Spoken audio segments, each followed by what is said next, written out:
Okay, this is Andy, here to give you a quick demonstration of my telescope setup with the new mount, the Orion Sirius EQ-G. I'm not using a hand controller like I did with my previous mounts. I'm using a computer program called EQMOD, and that gives me direct control of my scope through this interface that you see right here. And if you look right over here,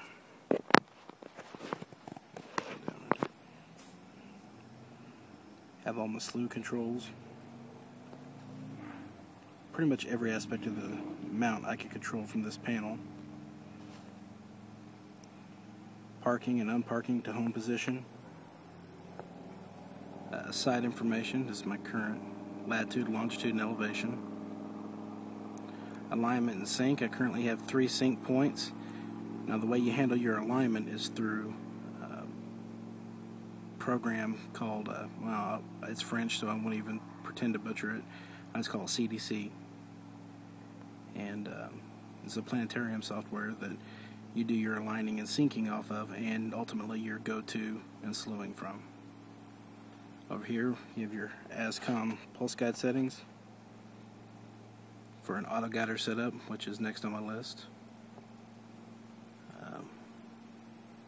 ST4 autoguider port settings, mount limits, sounds. I've got this configured where it'll actually talk to me, and it announces what the mount's doing, and it will give me an alarm if I go outside of limits or something like that, or lose connection. So anyway, let's go to the planetarium program. Currently trained on the Ring Nebula M57. Let's say I want to go over here to Arcturus. I select it, and I go to telescope, and I go to slew. Go to initiated. You see the cursors moving on the screen right there, and the scope itself is actually moving. I know you can't see it in this light.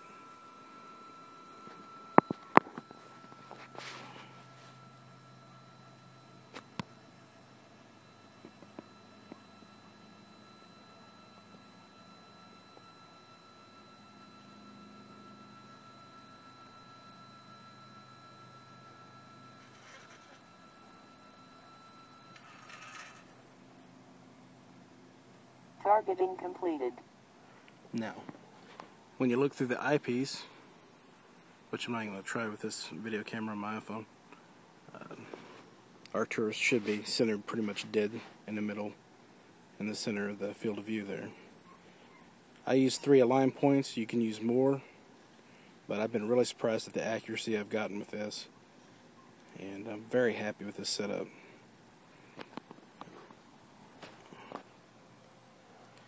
And let's see here. Let's say you want to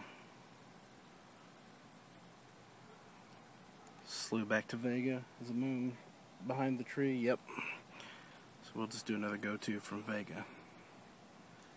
And go to telescope. Go to slew. Go to initiated.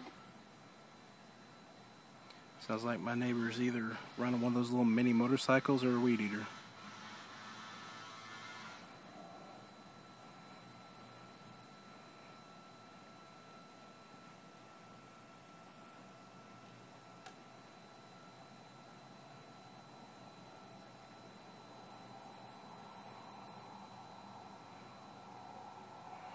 And then it'll go back to Vega.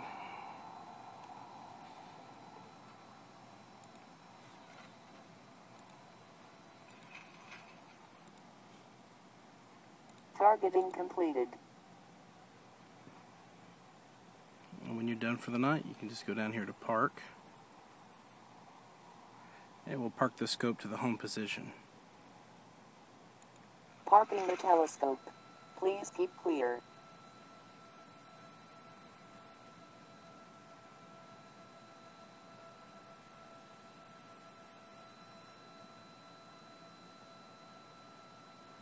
It should be right on Polaris, or right near Polaris actually. Parking is completed. And the indicators all show that the scope is parked in the home position. So now I can tear it down and take it all inside if I want to, but I'm going to play around a little bit more. Anyway, I just want to give you a quick demonstration of the EQMOD program and the way my scope setup is configured now. I'm so much happier with this than I was with the hand controller on the previous Celestron mounts. And I should also note that getting this configured and up and running was a heck of a lot easier than running through a USB to serial interface like I had to do with the Next remote software on the previous Celestron mount. Pretty much EQMOD integrates seamlessly with CDC as long as your settings for your location are the exact same every time. And that's pretty much it. Tonight was first light. I've got really crappy skies. It's very humid, a lot of sky glow. Got quite a bit of moon to deal with, so DSOs are out. And I'm also not set up yet for imaging. So tonight was just a first light test scenario.